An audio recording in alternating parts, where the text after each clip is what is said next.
Ladies and gentlemen, welcome once again. This is another edition of the Duval Dive. Of course, I'm Kyle Nash, the student of the game of Fans First Sports Network. Hey, listen, they did not hit the slot machine. They came up snake eyes. Pick whatever Sin City scheme or simile you want to come up with. The Jacksonville Jaguars lose yet again. The Las Vegas Raiders break the 10-game win streak, 19-14, your final count. A little bit of an odd score, to say the least. And this game was anything but conventional, but I don't know that it was for any of the good reasons that one might hope for here heading into this. But listen, it's always lonely to go to Vegas by yourself. So, of course, I invited my personal champion, talk a little bit of Jacksonville Jaguars, to a member of your Duval Devout as well, Travis D. Holmes, Big Cat Country. I appreciate you coming in with the snow cap, by the way. I know it's Florida, but we're pretty chilly past couple nights, just say. Right, it's Florida, it's chilly, and I got this bald head, and it gets a little chillier. It's not bald, it's like, it's low, man, but it's the same thing. You know what I'm talking about. Yeah, for real, low cut. My dad, who was bald, he had his share of stocking caps as well. But listen, not even a stocking cap could heat up the Jacksonville Jaguars offense today. The word abysmal might come to mind, but nonetheless, a nugget in the rough for the Jacksonville Jaguars. Brian Thomas Jr., BTJ, as he's become to know and love, 1,000-yard receiver, the Jacksonville Jaguars' first rookie 1,000-yarder in the franchise's history. You gotta love seeing that, Travis. I mean, yes. I mean, your Jacksonville Jaguars diamond in the rough. In my Aladdin voice. Yes. So that is that guy, man. He did everything he was supposed to do. He obviously had the 62-yard explosive play, which I thought was just hilarious. I legitimately laughed out loud when it happened because it felt very similar to Brett Favre giving up the sack. The all-time sack record by just falling down, and I'm like, he gets it on a busted play. I hate that for him, but at the same time, I know no one cares. It was just one of those things that's just like, oh, busted play. I wanted to see him moss somebody, kind of one of those things that has a little feather in your cap on the last moment, but it was still dope, man. Gets over 100-yard game. I mean, that's a great day for the rookie, man. Come on. Hey, style points are fun. I get it, but like you said, the number is the number, and he has it now. That'll be 2 rookie records he currently holds. Then also holding the most touchdown receptions for a rookie receiver. Touchdown receptions, most catches, and catches. I forgot. Yeah, the catches. He passed that early in the game too. Also at 65. So yeah, he's good on catches, touchdowns, and yards. So he's that dude across the board in franchise history for rookies, and he might be getting up there as far as touchdowns. Period. Yeah. Brett Martineau. Brett Martineau. I forget which radio station he's with. I do apologize. It's no disrespect. He tweeted it earlier today. I mean, you got 2 Jaguars, I believe it was, one of them is a tight end, a receiver, and then you have like 2 more guys. So I think he's like 5th place, something like that, with 9 touchdowns total right now. There's a chance that he might get to that range, that 14, which is the limit right now, which is, I believe, Mercedes Lewis. And then we'd really be having a real conversation of this guy having just a dominant season in Jaguars history, period. Forget rookie. Yeah, amongst Jaguars outright. And of course, we got a couple comments jumping in. Our dude, Robert, we got to give it up to him. He was waiting in the comments. Hell yeah, sitting at the 3 spot in the draft and got the 1,000-yard mark. Yes, of course, we absolutely had to announce him. And your guys with Action Sports lets us know. So that should get that I knew right. it. I knew it was off, but yeah. So yeah, Angela just asked, we are 3rd. According to what Robert just put in the comments there too as well. So there's that. But yeah, thanks for checking in the comments there. Travis, I'm going to go to you for this. Obviously, we talked about BTJ's impact. I do want to touch on injury impact. Obviously, Walker Little left the game with an ankle injury, did not return.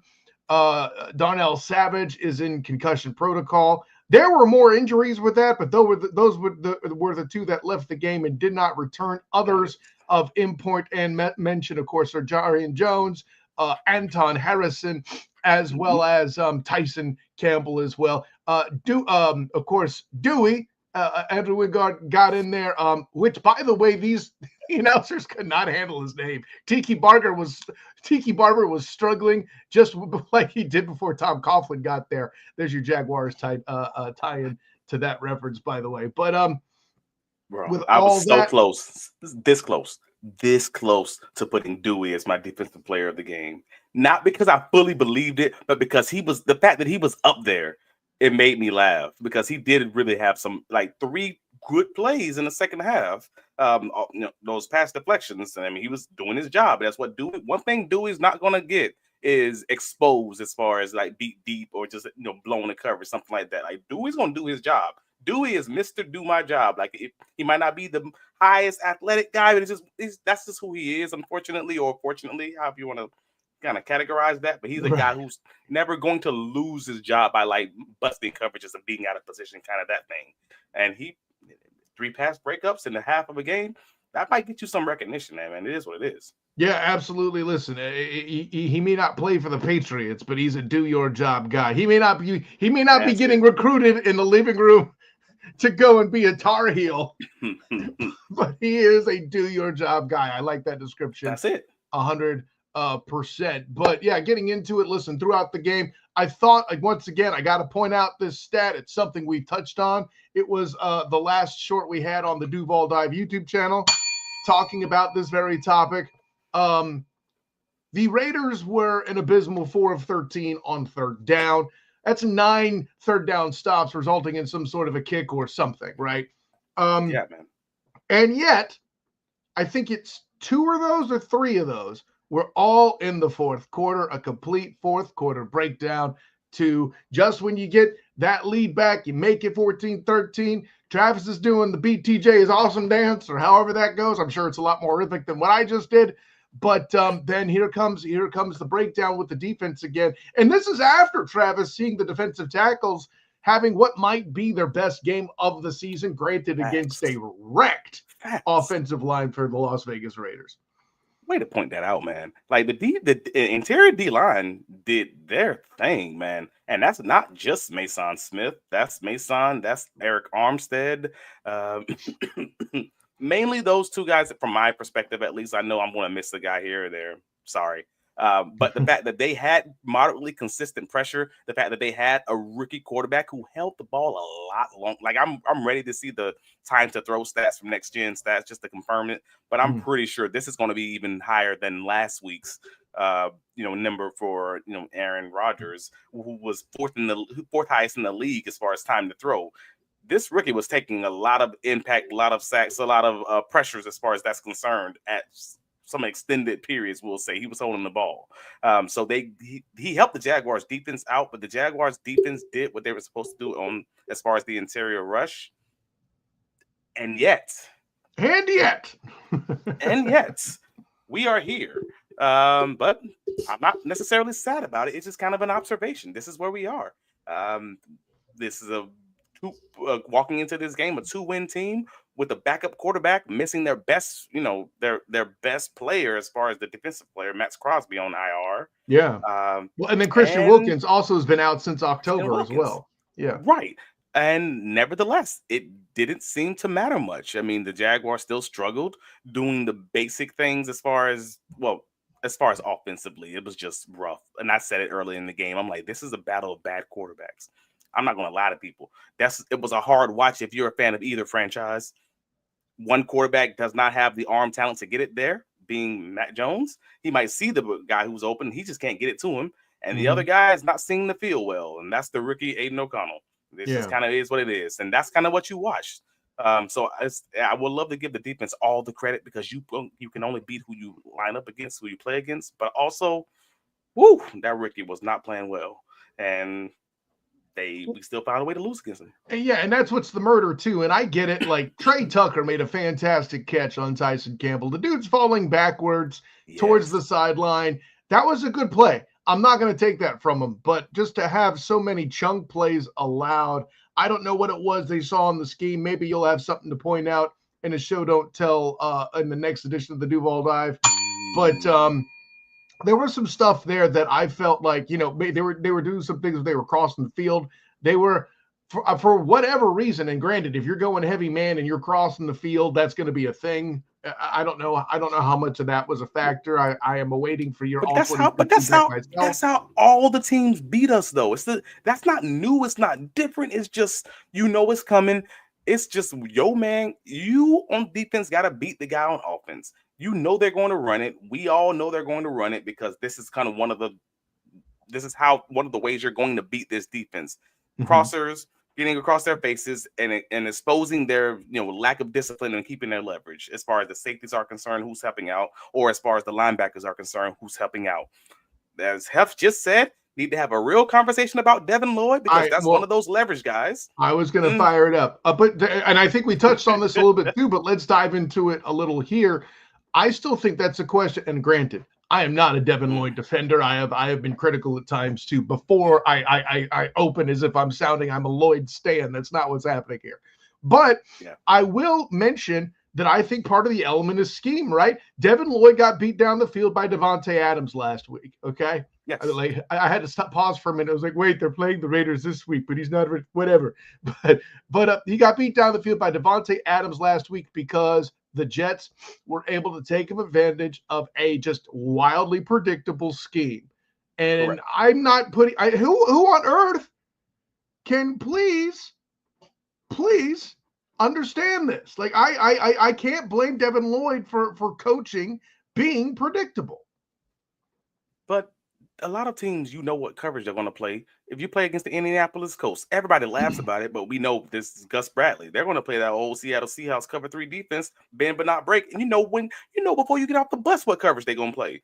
And they're going to still play it, and you got to beat it. And that's the whole point of it. The old Seattle Seahawks, it was the same thing. You know what coverage they're going to play. The Baltimore Ravens, you know what coverage they're going to play. A lot of that cover 6, they'll blitz off of it. A lot of that zone blitzing off of it. But for the most part, you generally know what a lot of good defenses and bad defenses sometimes. It's just, I'm not against you being predictable if you're good. But we've established the D tackles can't get in. We've established that while I like Trayvon and JHA plenty, is that the thing now? We're doing 3 letters for 3 names, I guess. Anyways, they're a decent edge rusher pair, but they were relatively silent today, right? I don't know. With interior D line getting a lot of pressure, that's kind of wild. Yeah, I don't know if they schemed it up that way to try to let them eat, which if you did that, you're a bad coach. You say, hey, they're weak in the middle. Let's throw our junk at them and keep rotating and stuff. It feels to me at times that Ryan Nielsen just has no interest in saving his job. I don't know. By the way, would you really want? No, but would you really want a coach who is not the person who generally, for the most part, that he is who he is?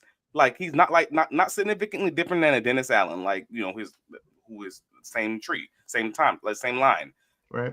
You don't want a guy who's generally going to do this one thing, and for the most part, almost always does this one thing to be someone who does something else. Like if he's someone who's I'm 70% man, and I can tell you that before they ever play one down in football. I mean, I literally did in multiple Big Cat Country articles throughout this season before we ever played a game. They were going to be 50 plus, if not 70 plus percent man. And that's exactly what they are.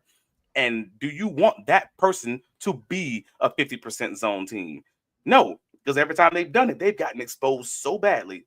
Bills game, rough. They played like a boatload of cover 2 and a lot of the cover 4, and they got exposed so bad. Like the few times that they've been anything otherwise, it just don't work. So unfortunately, I feel for Ryan Nielsen because he's like, hey man, this is who I am. This is who I was when I woke up this morning, when I got off the bus before I came to Jacksonville. You know what I mean? So yeah. I can't tell you to be something other than who you are. It just sucks that we ain't got the guys to do that thing that you're trying to do. There's that too. Rough. Yeah. Well, and right. And I Hef brings up the point. Devin Lloyd, he's referring to, he's not a middle linebacker. The experiment's over. It's like Miles Jack being used as a mic early in his career. It didn't work with his skill set. Yeah, I don't think that's inaccurate. But again, if you're an inside, if you're a middle backer, inside, outside, what have you, you still got to be able to cover, right? And Fair. You also got to be in a position to make a play. And that's what's tough about middle linebackers is The thing about a cover two, which was adopted from the Tampa's, from the Super Bowl winning Tampa defense, right? Yep. Old man Kiffin and all that doing his thing, Monty Kiffin, all that, fine. Um, I got you. They had a Hall of Fame caliber middle linebacker in Derek Brooks that can do everything. Everything. Okay. Everything, yeah. He has kind of a poor man Derek Brooks element to him. No, I'm not saying they're the same, but he is a lesser addition in a lot of ways. Is he the same level of athlete, speed not wise? Hell no. I think he'll tell you that. But he's that kind of smart. He can hit like that, and he isn't coverage deficient. He can do the job, right? He doesn't excel and get pick sixes like Derek Brooks used to do. Okay, but yeah, if you have cover two with Foye, that's one thing. I understand where Hef's coming from, though. I don't think that Devin Lloyd can be that dude. I don't think he can either, but also it's hard to say, bro, because again, I've seen him be at least solid. I was gonna say solid in a heavy zone defense, and now we're in a heavy man defense, and it's just like, oh boy, this is different. And even when they play zone in this defense, they always have one or two guys who are just out of place, just enough out of place where you don't either know who's at fault or it just doesn't even seem like a right defense, or just one of those kind of coverage or communication things where it's a little up in the air who's truly at fault. And because they have so much of that going on, man, it's just like I feel for a lot of these guys. And I mean, we can go down the list between Cisco with the weight gain in the offseason and the that's another dude that got dinged up with Cisco, wasn't it? I forgot about that. Oh, and this one? and this one, I think. Oh no, excuse me. No, Savage got dinged up. Savage got dinged up. I said Savage earlier too. He's concussion. I understand. Whatever. No, I got you. Yeah, but no. There's a list, Travis. But between Cisco's struggles in this new defense, between Lloyd's struggles, again, you can't have multiple guys where you just I don't know where they're going to necessarily be. Between Antonio Johnson's early season struggles, which kind of seemed to taper off later in the season, great. Between having to move Savage from slot back to safety, and then now he has his own injuries, situation going in, and all the other guys just kind of rotating in between across the board, man. It is a lot to try to figure out what you're if you and you were struggling before. It's just they're stuck right now, bro. They are out in the wind, they are out in the woods, and this is for a defense that we knew was going to struggle a little bit starting the season. And we were like, yeah, man, the offense got to give them time to kind of figure it out and blah, blah, blah. And they never figured it out. And the offense also struggled early. This is just what season is. It's kind of. What got worse is the defense. The defense got injured a lot in the secondary too. They got injured early on. Yeah, they got injured. They got injured early. Tyson Campbell didn't make it through the first damn game. I mean, come on, man. I mean, speaking of injuries, man, I don't know if I want to get into it, but I'm about to. Because it was on my feelings during the game. As soon as Walker Little gets injured, I'm just like, just what the. And then Tyson Campbell gets injured, and I'm like, man, what's up with the Jaguars? Always trying to extend somebody early, with these injury issues, man. I'm just looking at myself like Cam Robinson, Walker Little, same thing. We extending guys on vibes and hopes and band-aids at this point. I'm like this injury prone situation, and I'm not hoping it's not going to be anything serious for Walker, but he was just injured last week, and I'm just like, and you just got the extension. I'm glad you brought up Cam Robinson, right? Because I was critical of his extension when it happened years back, certainly before we were doing the Duval dive. We had that conversation probably on the Student of the Game podcast at some point. But what I wasn't ready for, and granted, he's already signed it, so I can't do anything about it. I knew Walker Little had injuries before. I knew that. But as he's gotten more mileage, we're starting to see more and more of those injuries. And what's different between him and Cam is they chose to extend them having seen that. I think we're starting to see the trend just now with Walker Little because he spent most of the time as a backup. And so he wasn't given that extended rotation. Now, yes, did he miss time last year? Sure, but everybody got hurt.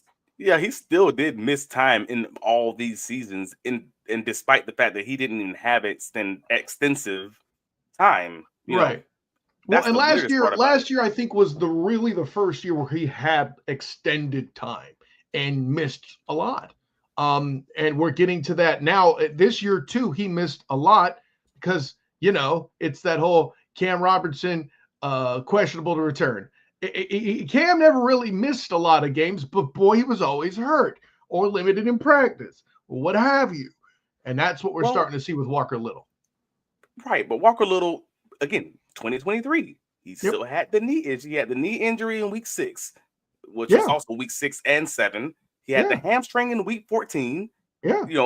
Which is in 14 and 15. Weeks 14 That's what I'm saying. 15. That was really his first full year, So wouldn't you say? we still saw it. And that's all I'm saying is the fact that he was already someone who was injured when they drafted him. So I'm like, all right. Oh, okay. Well, see, and I didn't know about the draft history either, too. That's why he dropped. That's why he dropped in the draft. That's why they were able to get him in the second round. Okay, then extending him was stupid. Then okay. But it was coming at the end of his at the end of his rookie contract, and you can't really franchise someone like that. That's a crazy situation, also. So now you kind of just because you can't pay him like that, so you kind of stuck. T. Wiggins came on this show and said they've already told you what they think he is, and I'll put it this way: if you were trying to get a starter, a guy that you thought was a starter in the building, I get that. But now at this point, it's easy to point and say, hey, you paid another dude that's good, great money, right? Another good dude that's good, great money, and you're hoping he's going to be on the field 75 to 80% of the time. Because again, as it currently stands, it just feels a lot like Tyson Campbell at O-line. Like I'm hoping he's going to be here. Because when he's here, he's good. But I gotta hope he's going to be here because these lower body injuries that keep racking up, and that's costing 1 game here, 2 games here. An incomplete performance when he is on the field, by the way, right? It opens him up. Have that, man. Yeah. So, and that's why I'm just looking at, because again, I mean, this is another one of those contracts that has got me looking side eye. I'm not sure I have a full opinion on it, but I am looking side eye on it for sure. At the time, it felt expensive, but like I said, I kind of understood they're trying to lock in a starter. Okay, we'll see what happens. That's all. That's all, man. But. So we'll go to this too. We have a little time. You mentioned the struggles of McCorkle Jones. I kind of felt like for a few moments the Jags were running the football well. I mean, I'm not going to give Tank a hard time about the fumble. I mean, granted, this team handed more fumbles to the Raiders than they had recovered, literally twice as many as they had recovered to this point all season. There's that. Right. But I mean, the word is out. Teams know that the Jacksonville Jaguars fumble the ball, and I might even be a little bit more specific and say they know that Tank has a fumbling problem. And I'm not going to say that they know this about the Jaguars overall, but I think it's probably out there. I put it out there in the Trevor Lawrence piece. Does Trevor Lawrence have a turnover problem in the offseason, saying, I thought that the Jacksonville Jaguars, there's 0% chance in my head that they practice fumble recovery drills with the offense and defense. That's kind of how I feel based on the data. And the article has data. If you want to go back into July, is bigcatcountry.com. The article is there, and it talks about all other NFL teams and how the Jacksonville Jaguars were one of the worst at the fumble recovery rate compared to all other NFL teams. It's just a weird thing. And then we have the Jacksonville Jaguars offense, who they just keep this trend keeps going for whatever reason. And yes, Tank cannot fumble that ball. I'm not going to kill the man for it because again, it's just one of those things where the season just can't go. I think it's his first lost fumble in this season. So again, I'm not opening fire. I'm certainly not talking about him. That's what they said on the broadcast. He's had other fumbles. He's had a lot of other fumbles, I remember. Okay, maybe. But he hasn't lost them yet. Now, granted, he did lose one last week, but it was canceled out for a Jets defensive penalty. So there was that. Right. He had the one that he almost scored earlier in the season, and they punched it out, and then at the goal line. And I know we had a whole big thing on the pod about that one, but you were right. It was still recovered by the Jaguars in the end zone because he recovered his own fumble. Yeah. All right. Cool. I guess I didn't think about the fact that he didn't lose any of those fumbles, but. Hey, man, it's just one of those things. And then Brenton Strange, tough freaking play. 9 seconds on the clock before the half. And now you think about all these plays. You can't lose the turnover battle 2-0 and expect to win these one possession games. The Jacksonville Jaguars are now, what are they, 2-9 in the last 11 one possession games of 2024. That is insane outcomes. Like that's obviously coaching. It's obviously the small things. It's just you're not doing those things well. I can't put it any better. I think we put in a good one for the people. Travis, tell the people where you can be found. Wait, but before I tell them where we can be found, again, take a look, bigcatcountry.com. Well, I guess that is where I can be found, is bigcatcountry.com, where we among have other things, all of your Jacksonville Jaguars coverage and among so many other things. But yeah, take a look at the article. The Jaguars lose it all in Vegas. The Raiders upset. Basically, we talk about all the plays, all the highlights, all your advanced data, your PFF takes, because you got to have the geniuses' opinion of everything football. And then we give you a few of the big plays, BTJ, of course, and your players of the game, offense, defense, special teams, and maybe we'll have a few disputes in the comments if you guys have any differences of opinions on maybe I should have put someone else in one of these spots. Well, let me know. But yeah, bigcatcountry.com, Travis D. Holmes, and all the socials. And yeah, we'll get into it. Where can you be found, sir? Hey, an honor, joy, and privilege to do this with all of you again as well. Of course, I'm Kyle Nash, the student of the game. You can find me on Twitter, Instagram, Threads, and Blue Sky, as well as Facebook on the student of the game or as at the SOTG. And of course, check out my work with the Fans First Sports Network, where I write the good, the bad, and the spotty. That'll drop here tonight or tomorrow. And then also my work weekly giving you keys to the game for the Jaguars, as well as my writings involving the Orlando Magic. They lost Mo Wagner for the damn year. Travis, what are we doing? Both the Wagner brothers are hurt? Anyways, write up, check out the stuff I write up with the Orlando Magic. Of course, I'm going to be in the building at the Kia Center as they host the Boston Celtics Monday night. That should be fascinating. Found a way to beat the Miami Heat without their top three guys, Travis. So it's a fun team to watch. Of course, speaking of fun teams to watch, I also cover the UCF Knights basketball and football, men's and women's, by the way, for basketball. Check that out, www.blackandgoldbanneret.com. Of course, the Student of the Game podcast. Now, normally I rock that on Wednesdays. I'm taking those off, man. I got a family. I got holidays. But you'll hear from me and Travis on Thursday, probably in the morning. We'll figure that time part out later. We'll put that out there on the socials. And then also, instead of New Year's Day, you could find us on January 2nd as well. Or were we doing New Year's? I don't remember now. We'll figure all that out. But yeah, we'll let you know.